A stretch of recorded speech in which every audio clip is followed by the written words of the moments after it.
नमस्कार। Next 9 news देख रहे हैं आप और मैं हूं आपके साथ प्रज्ञा सिंह।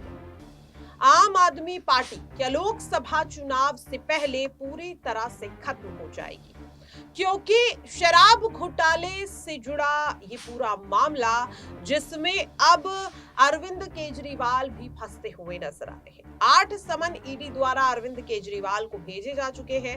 इसके अलावा ईडी ने राउज एवेन्यू कोर्ट का दरवाजा खटखटाते हुए अरविंद केजरीवाल के खिलाफ शिकायत दर्ज की। इस मामले में ईडी की याचिका पर फैसला सुनाते हुए कोर्ट ने भी आदेश दिया अरविंद केजरीवाल को पेश होने के लिए।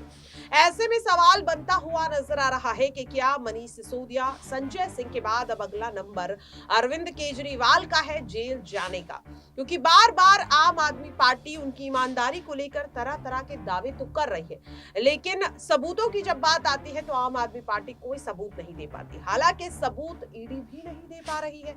सिर्फ और सिर्फ कारोबारी दिनेश अरोड़ा के बयान के आधार पर आबकारी नीति से जुड़ा ये शराब घोटाला, जिसमें पहले मनीष सिसोदिया, संजय सिंह और अब अरविंद केजरीवाल ईडी के निशाने पर आते हुए नजर आ रहे हैं। तमाम तरह के सवाल अब सामने आ रहे हैं कि क्या वाकई में आम आदमी पार्टी एक भ्रष्ट पार्टी है, क्या करोड़ों का घोटाला इस पार्टी ने किया है। इसी से जुड़ा आप हमारा पहले ये खास रिपोर्ट देखिए, जिससे आपको समझ में आएगा कि क्या वाकई में अरविंद केजरीवाल गुनहगार है, भ्रष्टाचारी है, घोटालेबाज है, या फिर चुनावी माहौल में उन्हें और उनकी पार्टी को कमजोर करने की कोशिश की जा रही है। देखिए जरा। देखिए वाकई में देखिए पूरा जो ये खेल है, पूरा मामला है, शुरुआत से अगर आप गौर करेंगे, बड़े चेहरों की अगर हम बात करें इस पूरे तथाकथित शराब घोटाले में, तो मनीष सिसोदिया से पहले सत्येंद्र जैन, दिल्ली सरकार के पूर्व स्वास्थ्य मंत्री, अगर कहा जाए इस पूरे मामले में ईडी ने, सीबीआई, मुख्य रूप से देखिए ईडी सीबीआई दोनों ही इस मामले की जांच कर रहे हैं।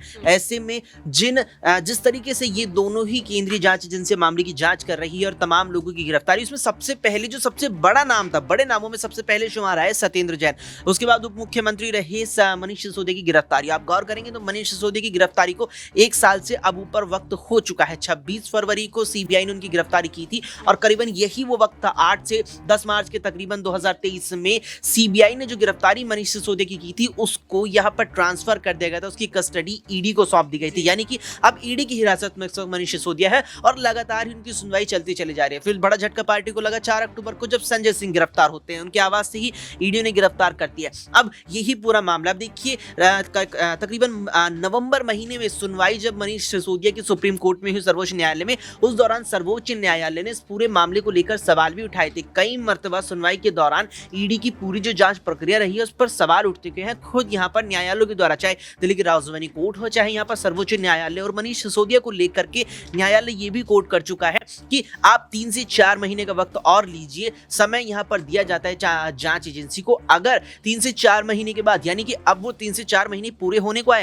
यानी कि मार्च और इस अप्रैल के वक्त में आपको लगता है कि जांच आगे नहीं बढ़ पा रही है, जांच वहीं की वहीं है, लेकिन समय बीतता जा रहा है, ऐसे में आप फिर से अपनी जमानत अर्जी यहां पर दायर कर सकते हैं और उस पर फिर से विचार किया जा सकता है। यानी कुल मिलाकर के जो पूरी जांच की प्रक्रिया है, चाहे ईडी की हो चाहे सीबीआई की हो, और जिस तरीके से लगातार पिछले 1.5 साल से सुनवाई चल रही है कोर्ट के अंदर, ऐसे में कुछ भी अब तक पुख्ता सबूत ऐसा ईडी या सीबीआई किसी भी सरकार के नुमाइंदे के खिलाफ पेश नहीं कर पाया, जो सिद्ध करता हो कि वाकई में बड़े स्तर पर शराब नीति में घोटाला हुआ है और उसमें आम आदमी पार्टी के तमाम नेता शामिल रहे। तो देखा आपने दर्शकों और सुना भी। लगातार सवाल यही बनता हुआ नजर आ रहा है कि अरविंद केजरीवाल की पार्टी को क्या जानबूझकर टारगेट किया जा रहा है, ताकि लोकसभा चुनाव में वे ना उतर पाए, ना अपनी पार्टी को मजबूत कर पाए।